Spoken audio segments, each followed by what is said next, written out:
Welcome, Deidre, to For the Love of Group Fitness podcast. It's such a pleasure to have you join me and to just have a chat about group fitness. Yes, it's a pleasure to be here with you as well, Ancy. So where are you based? I am based in Virginia in the U.S. I work in Roanoke, Virginia, which is at the base of the Virginia's Blue Ridge Mountains. Oh, there's a song, isn't there? So beautiful here. Great, gorgeous view driving into work and leaving. It's gorgeous. And you're calling, obviously, we're doing this call from your office? Yes, from my office here at Kirk Family YMCA, where I serve as the group fitness coordinator. So I oversee all of the group fitness classes and work with many individuals to continue to inspire as many people as we can here at the facility. Is that a full-time role? It is. Okay.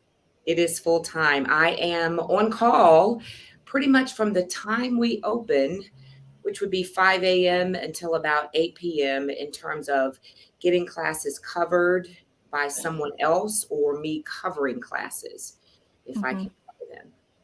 Is it a huge timetable? I presume it is if you're... It is. It's a pretty big one. I think over the course of the week, we have about 60 classes for the week. So it's a pretty decent class. I might be saying more. I might be underestimating that. It might be more than that. 10, 20, 30, 40, 50, no, 60, right around 65 classes, I think. Yeah, quite a bit. Pretty full on. Yes.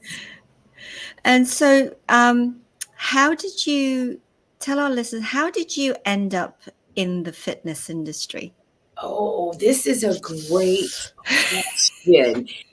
This is a really great question.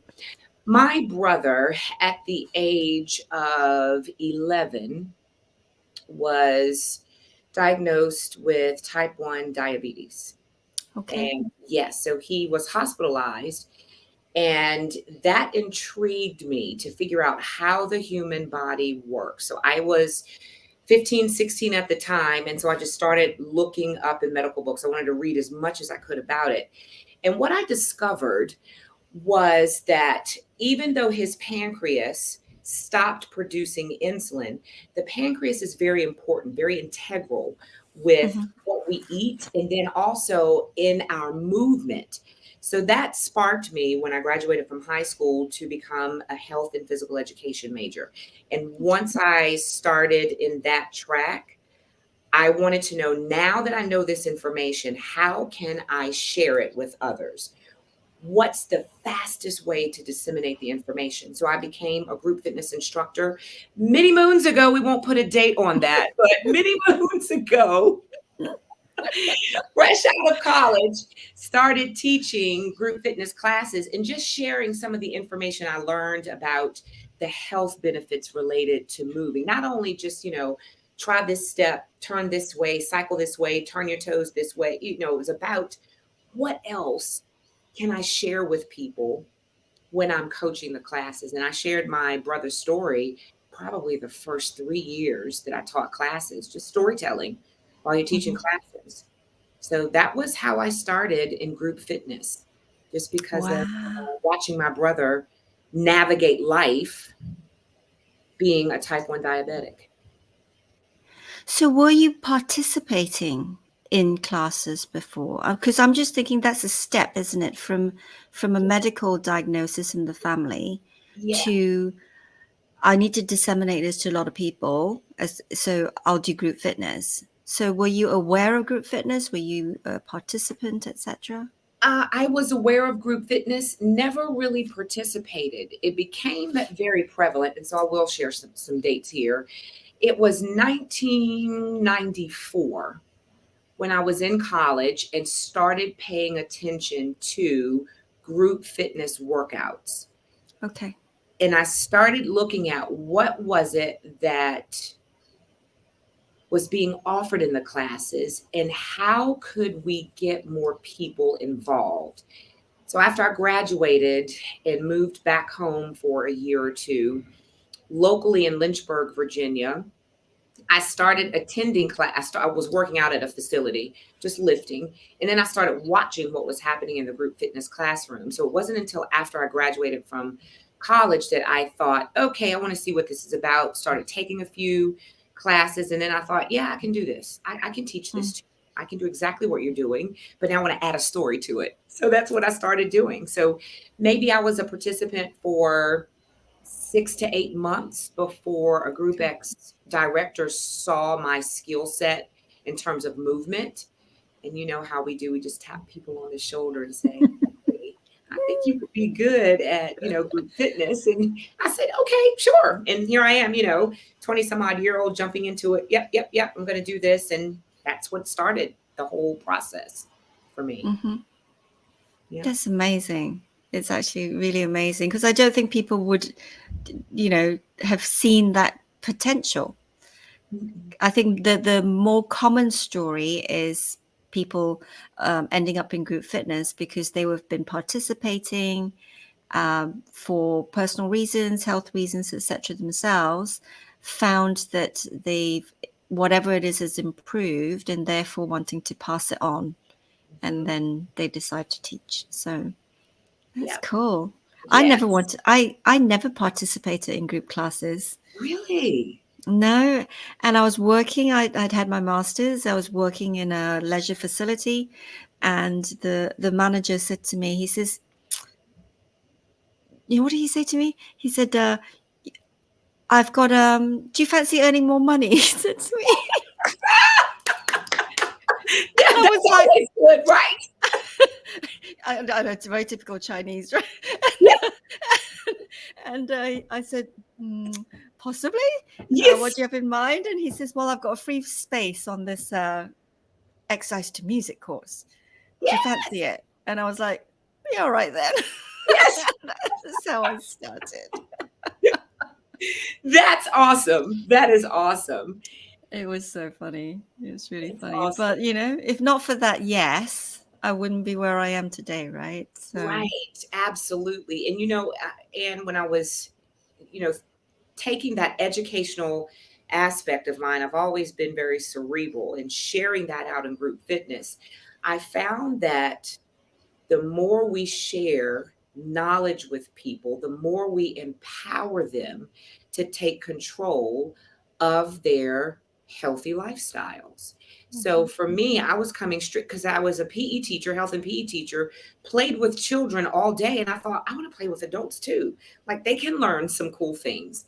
And so it was a natural fit, and I didn't turn away from it at all. So it's been continuous for, gosh, almost probably, 40, 20, 30, 20 some odd years. That's a long time. I know, same for me. Same for me. But I would not change it at all. I wouldn't No. change my path at all with it. So you're, aside from your role with the YMCA, you are involved with Les Mills in the US? Yes, I serve as a Les Mills US trainer, assessor, or trainer presenter, and I do some assessing on the side as well. Assessment's not my primary role. And currently, I am a trainer for Body Balance, Body Pump, Born to Move. Yay, Oh. the kids, we're bringing it back. Woo! Yes, Born to Move, and then just working on some other things with Les Mills in terms of Les Mhm. Mills Core and Body Step. So yeah. Awesome. And how did that come about? That's funny. That's good. So in 2017, I believe it was, they sent an email just saying, hey, we are looking to hire, audition, if you will. I know we're going to move away from that terminology, hopefully, at some point, for the TAP team, which TAP, the acronym is Trainer, Assessor, Presenter. Mhm. And I said, let me just raise my hand. Let's just see what happens. So I submitted the application, went to auditions, and here I am. Yeah, you put your best foot forward. You do what is right by people and by your own professional morals and ethics, and then you just let things land the way they're supposed to. Mm. Absolutely. I mean, like for me, I kind of, once I got over the whole, I'm going to teach group fitness because I'll get paid more money. Um, what I realized very early on is that, group fitness, there's this ripple effect, right? Because we can affect, it's one to many. Mm-hmm. And then when the opportunity arose to become a trainer, and I was doing stuff in, freestyle stuff before I joined Les Mills, was the fact that, here I can now positively influence the instructor who will then go off and they can positively affect their communities. Do you see what I mean? So like for me, Yeah, there's this whole ripple thing exactly. in doing what I do. Yeah. Absolutely. And that is the beauty of the trainer aspect. I am still teaching people to impact others. And Mhm. that's the best way that we can keep the world moving in a very positive trajectory. I'm an educator at heart, born, Mhm. bred educator, and this just fit. I look back in my diary from years ago, like I keep those things. Isn't that funny? We always write, we journal. And in my Mhm. diary, I had a goal, and my mom reminded me of this. Just recently, we had a conversation. I had a goal written. I would love to be a trainer for Les Mills somewhere in the world. I didn't even say the US, I just said somewhere in the world. And this was after I acquired my body pump certification, wow, which was almost maybe 18 years ago. And my mom says, "Do you remember when you wrote that in your journal, your diary?" And I said, "Yeah." She says, "Look at you. You're doing it." I'm like, yes, yes. So there is truth to several things here. One is know who you are and set your goals and go for them, work toward them, and learn from every experience that life affords. And that's what group fitness is about, Mhm. learning from every experience and sharing it with others. Absolutely. Absolutely. I think we're kind of like joined at the hip in that sense. so I so resonate with what you're saying. Yes. Um, so if I can take you back further, as in before, your brother's diagnosis, etc., what Mhm. did you want to be when you were growing up? Did you have anything in mind? That's a good question. I come from an educator's family. So everyone, either educator or a preacher or someone in the ministry. And Okay. so prior to my brother's diagnosis, I didn't know whether I wanted to be an elementary school teacher or if I wanted to go the route of spiritual. Okay. Yeah, I didn't know because that was something that I played around with. I knew I wanted to be an educator, but one of the things I remember sharing with my mom was, "Mom, I don't want to be a classroom teacher stuck in four walls. I need to be out and open. I like to play. I like to move." Because I was very athletic, involved in dance, movement, different recreational sports. I knew I needed to do something that was movement based. So it was either, just doing something in the church, maybe going out and traveling, a traveling ministry, or it was to be in education. And I chose education. Awesome. I always find it fascinating because I think sometimes, the whatever dreams we had as a child, we kind of end up doing it in some form or another. We kind of might go round the trees and round the bushes, etc., but we always end up, with that common thread, and then that ties in with what you were saying about being true and authentic to who you are, Mhm. really. Yes. Um, yeah, that's amazing. It's Yeah. amazing. Yeah. Um, Group fitness. Yes. It's a big thing. What have you done for the love of group fitness that you're proud of? Mm, that's a very thought-provoking question. What have I done for the love of group fitness? And see, I would have to say, it's connecting people with others. Mhm. I have always been a person to move, and let me share what I mean with that. I live on a 3 to 5 year cycle, if you will, with where does the universe need me and what skill set do I need to share and support with others.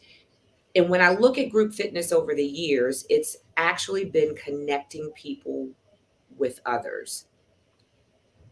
Case in point, when I was married, I moved from Virginia to Florida. I lived in Key West. And it was because of group fitness that I was able to move from one state to another, connect, and start working without having a gap in employment. So, group fitness, once I saw that connection from state to state, facility to Mm-hmm. facility, I thought, all right, so for group fitness, what I need to do is to start teaching people what it is that they want to learn and start connecting them with others in group fitness. I've had many people who've reached out to me and have said, hey, because I hired you as a personal trainer and you had me come take some of your group fitness classes, I am now doing the same thing. So I think it's connecting people to people and a way of living that is healthy and sustainable. Mm-hmm. And that has traveled with me from Virginia to Florida to different places in Virginia, and then, of course, kind of all over the world as when we met in London. So I would say the Yeah. connection, people to people. That is definitely true, and I think sometimes this can be quite a lonely, you know, career path or job to be in, especially for the ones that aren't employed. So they go from club to club, facility to facility, and teach. Mhm. And we don't always hear from the participants how their lives have changed because of us and because of what we do. Mhm. Occasionally we hear that, at Christmas, maybe they'll bring you a present and a card, or, but generally it's like, hey, great class, thank you, bye. And they're kind of gone. And it is this, when you reflect back and when you hear people say, because of you, I'm now, it's amazing, isn't it? It's an It amazing is. feeling. It really is. And that's really what group fitness is. It's not about us being on stage or us being in front of the class. It's about togetherness. It's a Mm-hmm. collaborative effort. I often refer to myself as I'm just your tour guide. Here are the different spots along the journey that we're going to explore, and you share with me how long you want to be in it, where you want to be in the journey. Do you want to stop and smell the roses, or do you want to smell the roses and then go to the next row and see what's happening? And I kind of relate that into the intensity levels of different classes that I teach as well. So yeah, it's moving people, and it's never been about me. It's been about how can I help others. Very servant style leadership is the way I see group fitness. Mm-hmm. Mm-hmm. What's the craziest thing you've ever done for the love of group fitness? Ah, that's funny. Oh, the craziest thing I've ever done for the love of group fitness. Um, ooh, crazy. What have I done crazy? Different crazy. You know, someone challenged me some years back. This came from out of group fitness. It really did. And I thought, no, I'll never do that. So someone challenged me to prepare for a figure bodybuilding competition. And they said, Oh, yeah, I'll give you 4 months. And I'm like, I'm not doing this. And I'm like, hey, yeah. You can do it. You can do it. And that stemmed out of someone taking my group fitness class. They were like, you would be great at that. And I'm like, no, I wouldn't. No. But I think that was the craziest thing I did. Somewhere there are pictures floating around. We shall not put those out. We shall not pull those out. We won't do that. We will not do that. So that was the craziest thing I did, and it was really funny because I was very peculiar about what I put on Facebook, and I was a little reticent to put the pictures on there. I did 2 shows, mind you, got kind of hooked, got really hooked. But it was because of that that other people started to see I can come out of my comfort zone of lifting on the weight room floor and come into this group fitness class because this crazy lady decided to step out of group fitness into the crazy world of bodybuilding and do something different. So I think maybe that would be the craziest thing I've done. Mm-hmm. And I've only done 2-figure bodybuilding competitions and no more. Nope, I'm good. How was that experience? That was interesting. Oh, it was so interesting. So the first one, oh my goodness, Ansi, the first one was I thought it was a joke. Like I got on stage and I'm like, I'm gonna smile and have fun. And everybody said I looked good. I looked at the picture. I look at the pictures now and I'm like, no. And I placed like third, fourth. It was just this random thing.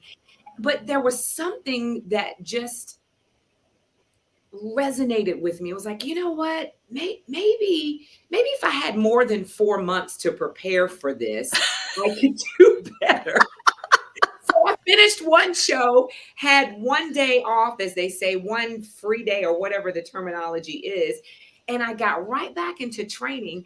And see, I was doing walking lunges in the snow and oh my goodness. So, yeah, for the love of group fitness and bodybuilding, I was doing walking lunges in the snow, training early morning, like doing that kind of training, still prepping and teaching group fitness classes, and then training in the evening.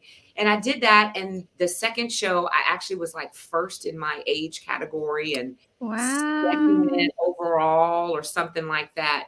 And I didn't do anything else with it. I was like, no, I'm good. That's enough. 2 shows, that's enough. So that's the craziest that I've ever done. And I don't want to go back to that. I like it the way it is and the way I am right now. We don't need to change. Oh, amazing, amazing. Yeah, I know I've got lots of friends who do, they've kind of done the 1 or done the 2 and then went like, yeah, that's it. I've done that. I've ticked that box and it's enough. Yep, that's enough. And that was truly, it stemmed from actually 3 people in my group fitness classes who thought, yeah, you'd be great at that. Great personality, good stage presence. Yeah, yeah. And they supported me too. Oh my goodness. These people purchased tickets like and drove to the places where I was competing. Oh. They showed up. So it's funny, you're a leader and then you step out and do something daring and bold. Like my family thought I was crazy. They're like, what are you doing? What? You're wearing that? I am. Yeah. Yeah. But then for those 3 people that kind of got you into it, Mhm. that whole thing would have impacted on their lives too, right? Very much so, very much so, to the point that they still continue to work out. And I want to say that one of the individuals has actually become a group fitness instructor. So Oh. it's funny what we do, what we do to inspire people to be group fitness instructors. But that was one of the things one that I know of. Now, whether or not more did it afterwards, I don't Mhm. know. But I do know of one who continued on and she's rocking and rolling. Mm. Yeah. You mentioned earlier on that you're quite particular with what you post on social media. Yes. So, for example, this particular journey, I presume that at the time there were some photographs floating around about the 2 events that you did. Yes. Now, do you find?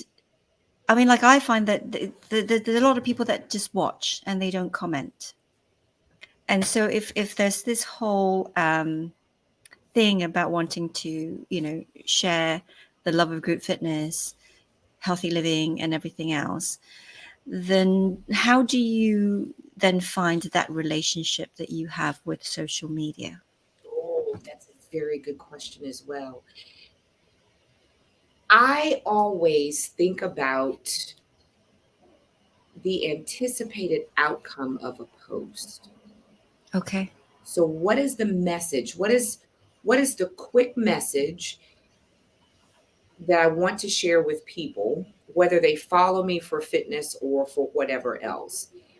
And with that, there have been many posts, Nancy, that I've put up in drafts, and I'm like, it's not fitting. No, this isn't me, or that's not quite the message that I'm getting from the people on my feed. Mm. I need to craft something differently. My purpose for being particular with what I post on social media is twofold. One, I am very much a nurturer. Some people would say I'm not, but I would like for people to feel comfortable enough in who they are, not to compare themselves to me and my journey, because we all have our individual journeys. Hmm. So I always like to put people first. What is it that people need? The second thing that I think about is, if this were screenshot and it's brought back to me 10 years from now, how relevant is the information going to be? Or is this going to be something cringeworthy and I'm going to go, oh, why did I even say that? Or, oh, why did I even put that picture up? Then I also think about the third thing, and most important, are our younger generation of people. How am I positively impacting them? Young minds are very impressionable, and I'm also finding that adult minds are very impressionable. And Hmm. so when I think about the post, it, for me, positivity, education of some sort, or point people in the direction if they need to acquire more education, and just enjoyment of life is what I like to share with people. Mm. We all have our trials and tribulations, and it's good to share some of that in group fitness. But I'm also very observant of the fact that sometimes we just need to be quiet Mm. when we're going through certain things. And maybe that's the upbringing that I've had, where it's not really suffer in silence, but sometimes you have to do some private work yourself and then come out and tell a story rather than just throw it all out there. Just whatever comes to the top of your mind. Yeah. That's how I think, because I know that a lot of people know me, I'm very conscious of what is being shared and how much. Hmm. I completely agree with you that there is a lot of sort of social media vomiting going on, right? That people just kind of go, Yes. yeah. And And it's, we all go through stuff. we Mm. do. And I'm a believer in energy. Hmm. And sometimes it can be a little, there's a little gray area there. It's, nothing is ever black and white. We do have color, but then sometimes we have to understand the reason why we do things. Go back to your why, your fundamental purpose Mm. in life, and work to demonstrate that in what we do social media wise. Like, I don't post anything about my private life. I just choose not to. Hmm. It's private. It's not a secret. Everybody has a private life, but there are some things that I find that if we protect it, it's more sacred to us, and it doesn't have to be shared with the whole world. No, no. Yeah, no, I completely agree with you. And I think for me, it's, what, because, I started like you, no doubt. So we started in the industry. There was no social media. Hmm. No. And when social media came about, it was almost like I was already in a trainer type role. So it was never then, it wasn't a personal, I didn't join social media for personal reasons in that sense, Right. right? It was to connect better with people and to communicate with people. So yeah, yeah. And yeah, I mean, like for me, I know I post my cats, and yeah, but then that's part of my, inadvertently my brand. People know me as the crazy cat lady, right? Yeah, I love it. I love it. I love it. Right. And the brand is right. So if you have a brand already established and you're in this group fitness setting, absolutely use it, because that is the gateway for inviting people into group fitness. Absolutely. My brand is always the educator. That is me. That's why, my Instagram social handle says Dr. Deidre Douglas. That is me. I'm the educator. So that is my brand. That's what I did for so long, was public education. That I just merged the two. Here's the educator and the fitness. I was doing fitness behind the scenes before social media came out. People knew about it, but it wasn't the first and most primary social media aspect of me. And it was more of the, here's this educator me. And then I said, well, let's just merge the two because that's me. Yeah. Cool. Now, is there, I don't see things as being mistakes or regrets.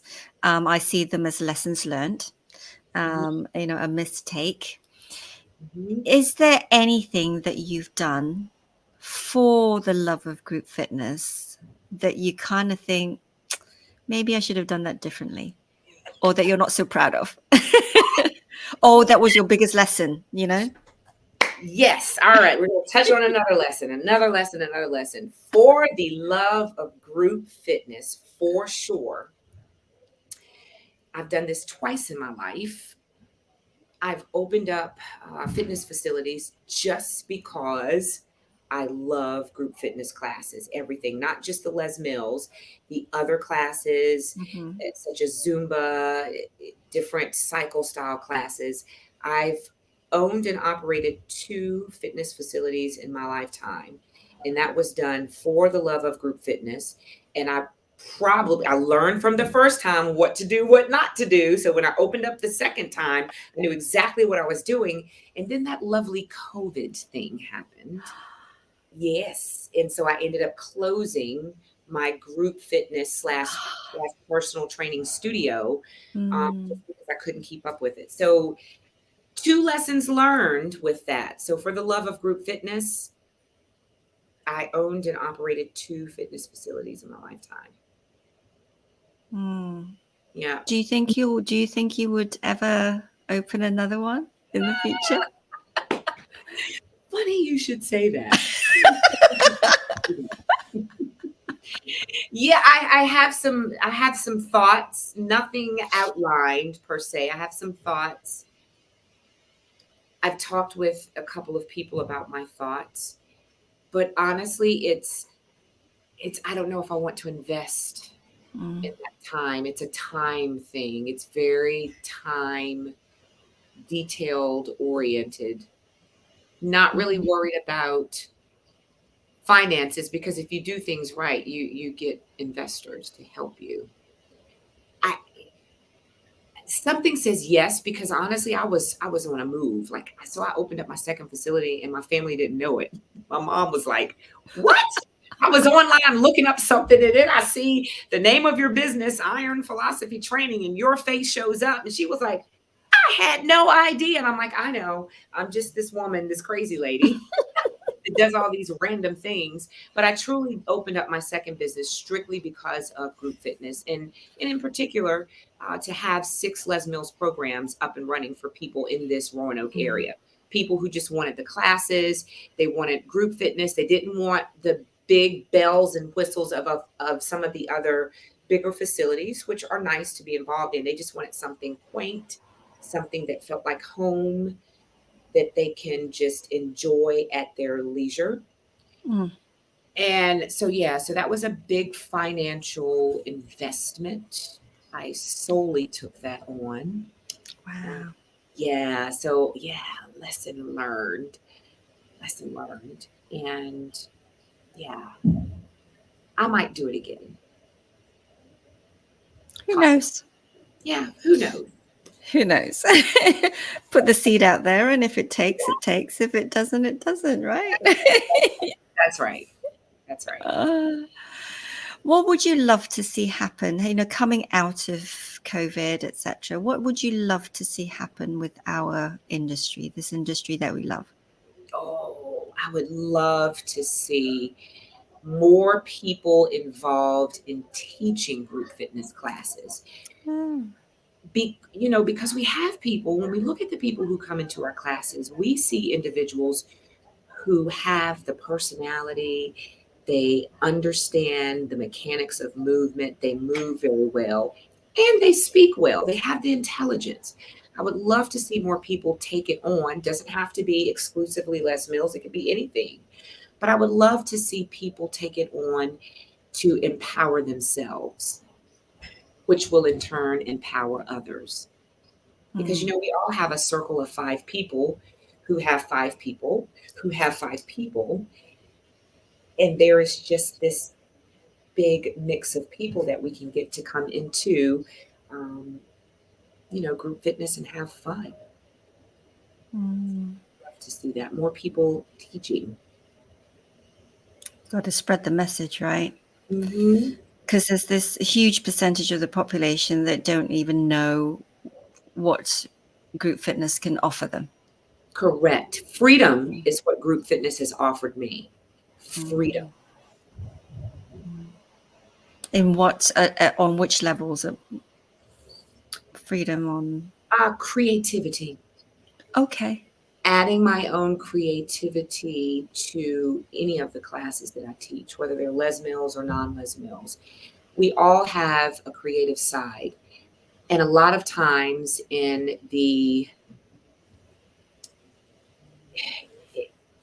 our day-to-day lives, our career, in some instances, we may not tap into the creativity that movement affords because we're so sedentary. And group fitness classes, moving, teaching allows us to be more creative. And that's the part of the brain that most people say, I don't have time for. I don't have time for a hobby. I don't have time for this. But actually, we do. So it's really tapping into that creativity. For me, it's freedom to be creative. It's freedom to explore different areas of the world. It's freedom to connect with people whom I may not connect with just because of where I live. Yeah. But we would never have ever met. No, we never would have. No, we wouldn't have. We really would not have. So there's that freedom again. Freedom. And then, of course, the creativity, you having podcasts, sharing information with people, that's creativity. That's reaching another set of people that we wouldn't reach on Facebook, Instagram, Twitter, TikTok, and these other, what is it, Be Real? I think there's another one that's out there that I need to learn. I don't know. I might be misspeaking, but I believe I saw something else out there and I was like, oh, there's another one. I saw it somewhere when I was scrolling through Instagram and I thought, oh, wow. Yes. Yeah. Yeah, no, I'm quite happy on Instagram and Facebook. I'm on Twitter as well, but yes. So yeah, that freedom just to be, and we connect with people who are like-minded with this freedom in fitness. It's not just relegated to your country or your specific state or province, wherever you're living. It's global. Absolutely. At the time of our conversation now, what are you focusing or working on at the moment? In for group yourself? fitness? Yeah. For group fitness? Anything. For anything? Anything. Yeah. So since we're talking about group fitness, we are looking at tweaking our group fitness schedule just a little bit starting in the new year based upon member feedback in terms of what they really love. And we haven't received anything about what they don't like. So that's a win. That's a plus. We're doing what it is that they want, but they want more of it and maybe tweaking the times a little bit. So that's what I'm working on in terms of group fitness. And of course, interviewing and hiring instructors. Personally, I have a goal to get back into actively weightlifting again and deepening my yoga journey, my connection with yoga. I'm a 200 registered yoga teacher. However, depth is needed. So I need to dive a little bit further. It's going to be challenging because I keep saying I need to take 30 days away from social media, right? Not post, just to observe some of the yoga practices. But that hasn't happened, but I'm going to make it a priority. And not saying starting in the new year, it was a priority starting with today. Got up, trained with a new partner, We had a great time together, and I am making it a conscious effort to not be involved with social media after noon Okay. until the next morning, and just spending 15 minutes per day on social media so that I am uncluttered in thoughts Mhm. and can really sit in some of the observances and practices of yoga. Really diving back into the yamas and niyamas so I can really understand them, process them, and implement them. Mhm. Wonderful. Yeah. Wonderful. I just think we just need to continually have that intrinsic motivation, really, to focus and develop and nurture our growth, because it is an industry where I said earlier on that it can be quite lonely. You're out there teaching on your own, and it's easy to remain static, as opposed to continually evolve and grow, and that drive has to come from within. So yeah. Yeah. What what tips do you have for someone starting out in the industry right now? Oh, yes. Tip number one, find a mentor, someone whom you trust that you can share ideas with and receive tips for success. I'm Hmm. very hesitant to say feedback. Always look at it as tips for success. Nice. The second thing is take time to explore the particular style of group fitness class that you're teaching. For example, if it is an indoor cycling class, take a multitude of cycling classes, certifications, and understand the nuances of teaching cycling so that you can create the best class based on evidence based research and best practices. Hmm. Tip number three would be to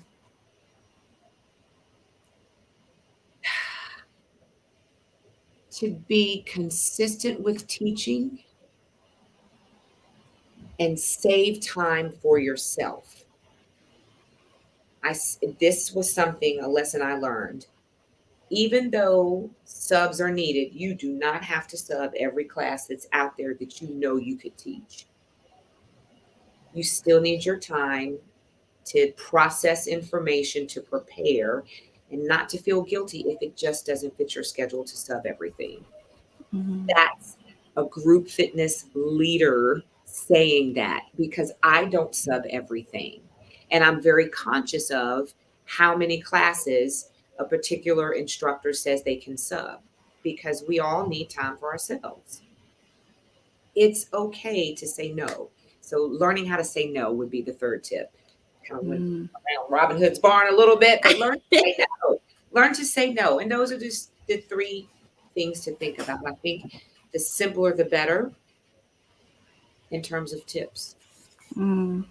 I think that's the last one is a challenge, isn't it? Because when someone's new, they kind I don't know what it's like where you are, but here, it's hard to get a foot in the door with the facilities, and so Mhm. they tend to put themselves out there a lot to sub so that they get known. And then Mhm. at some point the no needs to start to come in, right? Because Yes. there's sort of promoting yourself when you're new, but then also that whole burnout of I met an instructor once who taught 50 classes a week, 50. 5-0 in a week? Yeah, Oh my. I know, 7 days a week. Oh my. It was like doubles and triples, back to backs here and there, several times a day, Oh every my. day of the week. It was just, I was like, you know, That's a lot. it is a lot. That's a lot. I just don't know if any of our professional athletes put that amount of time into their particular sport. Mm, And this was years ago, and I was doing a talk on it was a nutrition talk at a Mhm. conference, and this particular instructor put her hand up and said, "Can I ask you when's a good time to eat?" And so I said, "How often are you teaching?" Mhm. Mhm. 50 classes. I was just like, it's one of those like, Yes. maybe you Oh, shouldn't be teaching so many. right. Yeah. And so that's, you bring up a good point there with that 50 classes a week. It's at some point, the brain needs a break from information processing. We have to be very cognizant of the fact that our bodies need rest. And I mean, we can go into this thing about circadian rhythms and all of that, but I'm going to not go that deep into it. But we really need to be cognizant of the fact that we have to have rest to restore the body. We need fuel to make sure that our bodies are optimally um, operating, that they are doing what it is we need to be doing. Because here's the thing, we are role models. Believe it or not, people look at us. And for some of the impressionable young minds, seeing someone teach 50 classes a week, they may think that's the norm, and that's not. That's not Mhm. the norm. That's not the standard. Wow. I hope that this person was able to say no and I pull hope it. so. Yeah. Oh my. That was a bit, yeah. I was just like no words, because Yeah. I just thought, what do I say here? Just Ah, stop. right, right. Just don't teach anymore and Yeah, eat. Eat eat lots, lots, lots of and good food. and yeah, that's the thing. Good food, right? Yes. So they were just grabbing like at a service station, grabbing a sandwich or a bag of chips or Yes. like No. just calories. I just needed calories. They Yes. were all mainly empty calories, but Yeah. yeah, Yeah. Good food. Fuel. fuel. Yeah. So one final question: what does the future hold for Deidre? Oh, what does the future hold for me? Mm, I would love to turn the corner where I could travel globally and focus on yoga and mind body connection, because that is something that is intriguing to me at this point in my life. I've had the bodybuilding experience, have the personal training experience, understand group fitness. Now it's more of how do we get people, now that we know these things, to connect back to the mind body and do what's right for the body and the mind. So I see myself maybe 5 years from now conducting workshops, just traveling around the world, just little spots, just sharing some tips that I've learned over the years from group fitness so people can see how to incorporate this into their lives and just stay connected to truly who they are. mhm. Yeah. Oh, that's wonderful. Wonderful. Yeah. We could run retreats. Yes, oh, it's an ultimate goal of mine. I just need to figure out what direction to go in with it and just kind of get some programming or some information, if you will, set up and just start connecting with people. Say, hey, do you have a spot open for someone to come in as a guest speaker, and go from there and just really get some quality content created Mm, and share it. mm. Yeah. And I have no doubt that that will happen. Thank you. No Thank you. doubt. We'll work No on it. doubt. I'll work. Absolutely. Absolutely. So thank you so much for your time.